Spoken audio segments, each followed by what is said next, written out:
Good morning. Wasn't that a great way to tee up our keynote speaker today? Thank you, Governor Ducey, for being with us today. I'm Carolyn Cawley, and I'm the president of the Chamber of Commerce Foundation. And I'd like to talk to you for just a minute about the foundation and the work that we do, which is really wide and deep and broad, and talk about why this conference today is so important. As you may know, the Chamber of Commerce Foundation comprises 6 centers of excellence, and we do work in so many areas, as I said, broad and wide and deep. But what really binds us together is a very simple, common belief that business is part of the solution. And whether we're working with veterans employment or community improvement, education and workforce, it's a pretty powerful concept that drives our mission. So what we do every day is work with great partners, chambers, governors, businesses, and we work in 3 key areas. We're educating about what it takes for business to do well, do good, and prepare for the future. And we're always looking for creative solutions, and we're always looking to highlight problem solvers. So it's real magic for us when all of those things come together as they are in this conference today. And having gotten to talk to Governor Ducey and his staff, I mean, talk about problem solvers and creative solutions. It's pretty staggering. He's been in office for barely more than a year. I think we all think we've had a busy year, but look at his last 15 months. He's been off to a roaring start with a pro-growth agenda, with lower taxes and lighter regulation and a laser focus on a skilled workforce. The unemployment rate in Arizona is going down and thousands of people are back to work. And that's really the kind of progress that we like to see and like to celebrate. But how has he done that? It's through a remarkable and I think sometimes unusual combination of vision and action. So take a look at a couple of things that he's done in the past 15 months.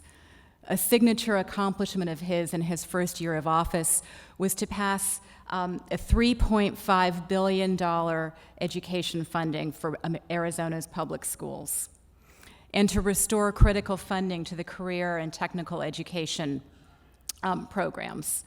It's that kind of leadership that we really like to see in the states and that we celebrate. And on the workforce side, he's refreshed the State Workforce Board, bringing in high-level executives from critical industries. So in that way, it makes us so delighted to see that this is a governor who is making business part of the solution. And as a former CEO, he's really credible on that front. You know, at the foundation about a year ago, we wrote a manifesto for ourselves. And it started as an internal kind of renewal of our vows. And the more that we shared it with people, we were asked to make it more and more public. And now we call it kind of our Pledge of Allegiance for American business. In fact, it's plastered on the wall outside the back door here. So when you're on the break and getting food, I hope that you'll take a look at it. But let me just share with you a couple of the key lines, because I think it represents some things that we're all here today to talk about. We state that we believe in American business. It's just simple and it's just clear. And we really believe in the endless potential of business as a problem solver and a difference maker, and that quality education is essential, and that job creators are heroes. We really believe that here. Opportunity for all, the governor's vision, is woven in right into our manifesto. I think we all share this belief that when business thrives, communities thrive. So that's really our pledge to you, that for what's new and what's next, we're in this together. And we've had great panels with people leading the government side in the states. We've got governors coming up with creative solutions and really solving problems on the state level. And we've got terrific businesses really putting their oars in the water to create that talent pipeline. So thank you, Cheryl, for your leadership, and Jason for this day today. And please join me in welcoming Governor Ducey.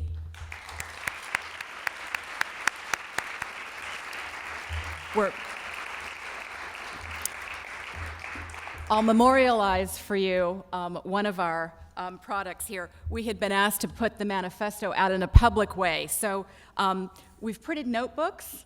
Anyone who wants one, let me know. I'll give you the first. Thank you. That's our manifesto for you. And thank you. We're so looking forward to hearing about Arizona's story. Thank you. Thank you.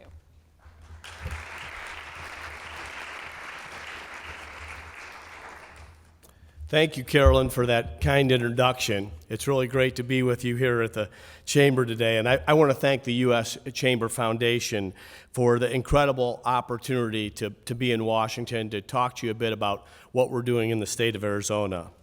I'm also really excited to be here with some great people from the state of Arizona. You've already met Glenn Hammer, and I know Katie Fisher is in the crowd, and Lisa Graham Keegan, who is so helpful and leading on education issues in the state. So it's great to have them here. And I want to begin by acknowledging the top-notch and important work this foundation is doing to address one of the most urgent issues in the American economy, and that is closing the skills gap.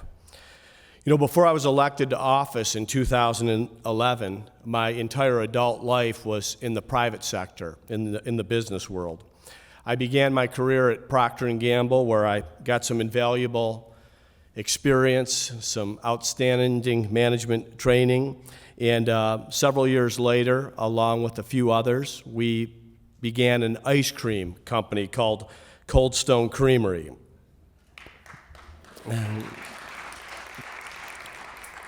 You get a lot of undeserved popularity when you're selling ice cream. But I can guarantee it all goes away when you file papers to run for election. Cold Stone started out small, as most companies do, with just a few employees and a whole lot of work ethic. We had big ideas, and I appreciate the applause because we did put our pride into the product. We took our small operation and grew it to 1,440 ice cream stores, operating in all 50 states, and today it operates in 31 countries around the world. I don't believe that Cold Stone was successful by chance. We were successful because of the people we employed. It's not rocket science to run a great business. You need to have the best possible people available. This same concept applies whether you're a CEO, an entrepreneur, or governor of a state. Employers know what they want and need to be successful, whether it's the right business environment or the top talent available. The problem for so many employers in today's economy is that what they're looking for just isn't available or isn't willing to go to work for them. The skills gap in our country is not a new problem, but it is a growing problem. When 96% of our academic institutions believe that their students are prepared, but only 35% of our students actually feel prepared, and just 11% of businesses believe graduates are actually ready and equipped to enter a modern workforce, we have a disconnect. This is what we're seeing at a national level. Our education and workforce development systems and the labor force themselves are failing to keep up with the changing needs of our dynamic American economy. Employers are struggling to find qualified workers despite high unemployment rates, while prospective employees clearly are not aware of the skills they need to pursue the career they desire. And as employers continue to modernize, innovate, and adapt to 21st century pace, they are faced and frankly held back by a 20th century talent pool. Business isn't going to slow down and wait for our workforce to catch up, and they really shouldn't have to. If there's one thing in America we are really great at, it's innovating, and we see it at every level. innovation in business, innovation in technology, innovation in healthcare, and innovation in education. In Arizona, we're proving that government can innovate as well, modernizing our laws so that entrepreneurs and enterprise can thrive in today's economy, and taking a fresh look at how we link our educational outcomes to economic needs. That's why in my state, we've seen that we can work hard to not only improve educational results, but to also bring job creators into that discussion, and in many cases, to lead that discussion. Arizona employers have a huge stake in our education. They want and demand the best of the best for their workforce, and we want to make sure that's what our schools are sending them. There's no denying that in Arizona, and probably in most other states, the skills gap has hit hard and in some pretty key areas: medical, manufacturing, science, technology, engineering, and math. And we're working on all of that. My aim, and every other governor out there's desire, is to make our state the #1 place in the country to live and do business. And that requires that we're successful in both A, attracting talent, and B, producing talent. Now, on the attracting part, we feel in Arizona we've got that down pretty good.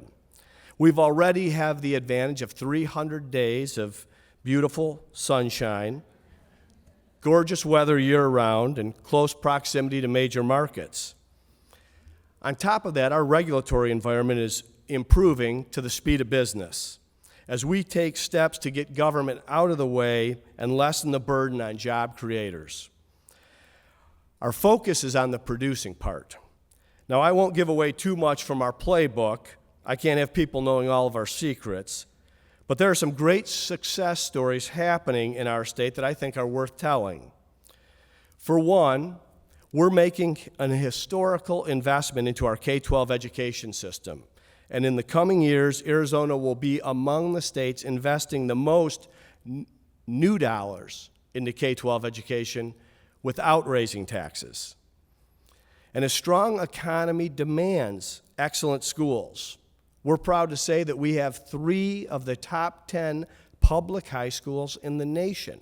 So we already know how to educate children. We just need to do it more often and more places, and that's what these resources will allow us to do. And we're in the top tier of states closing the achievement gap in math and reading. For 15% of our schools, test scores matched elite states in the country, and our public charter schools are competitive with students in the top performing New England states. We also have superb career and technical education programs that graduate our students at a rate of 98%. Over a dozen industries critical to Arizona's economy and growth have workforce programs embedded in career and technical education.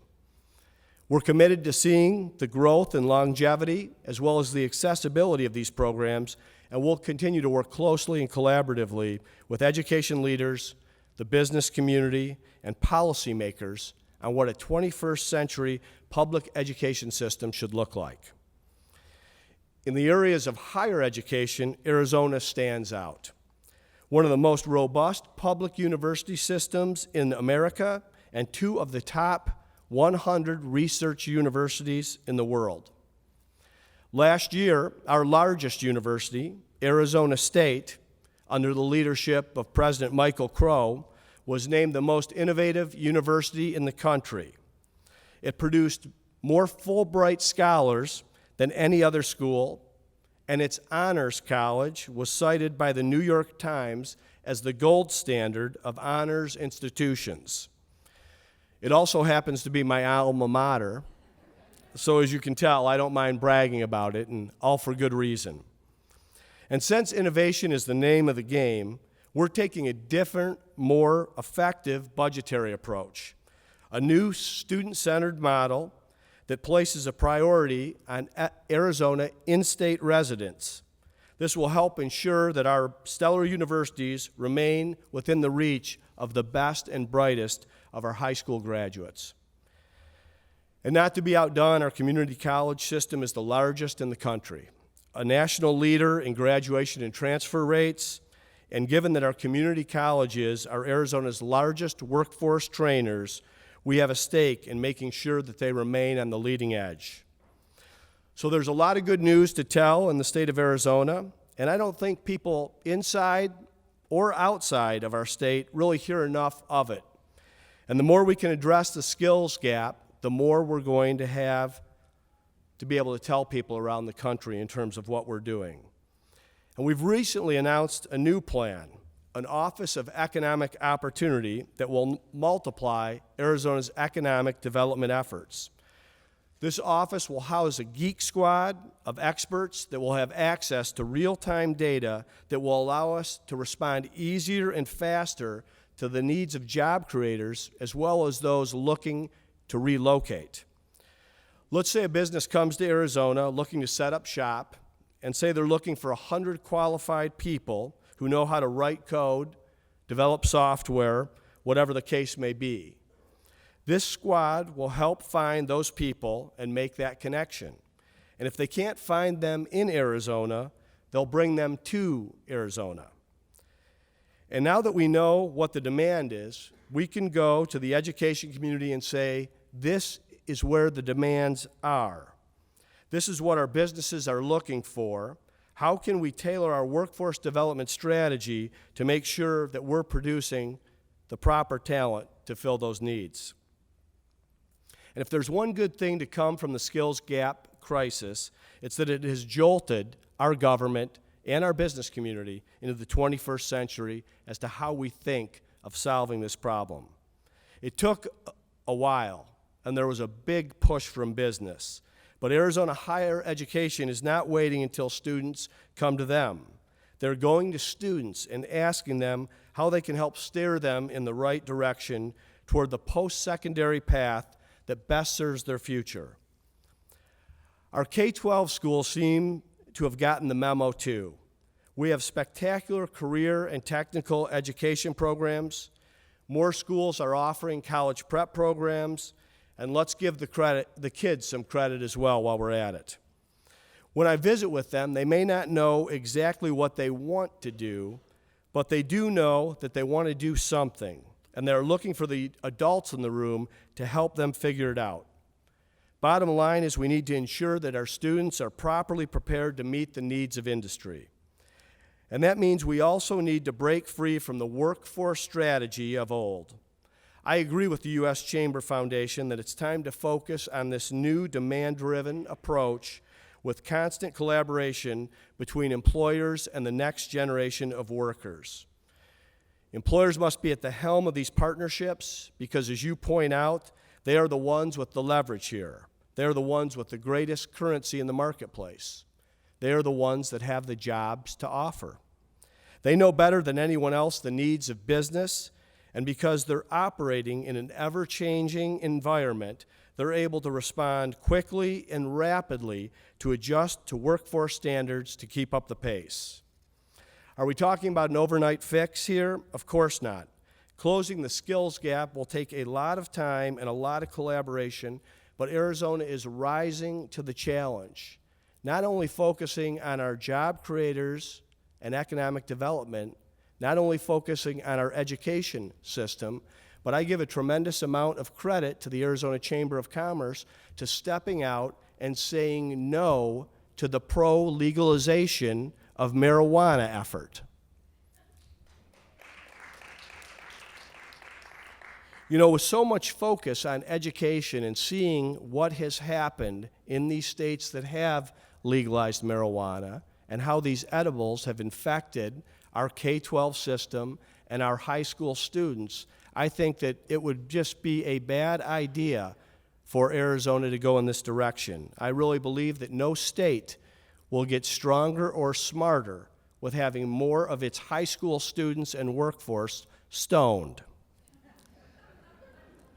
I just want to say I feel extremely lucky to be a governor in a state like Arizona, a state where we can get things done, and a state that I get to call home. You know, there are plenty of states that many people don't feel that way about. People are wanting out, wanting more opportunity and a better quality of life. That might be why last year 100,000 new residents moved to the state of Arizona. We created 52,000 new jobs, and Forbes says we're the #1 state in the nation for future job growth. As a business person, I look at this growth as a gift and something that we can leverage to a better future. It's a great problem to have as a governor. So I know we're doing something right, and despite our challenges, we have a lot to be proud of in our state. I want to thank you for the work that this chamber does. I want to thank you for the opportunity to be here today, and to all the leaders and policymakers for your innovative, eye-opening, and forward-looking work on this important issue. It's invaluable research for those of us on the front lines of economic development and setting policy, and thank you very much for having me.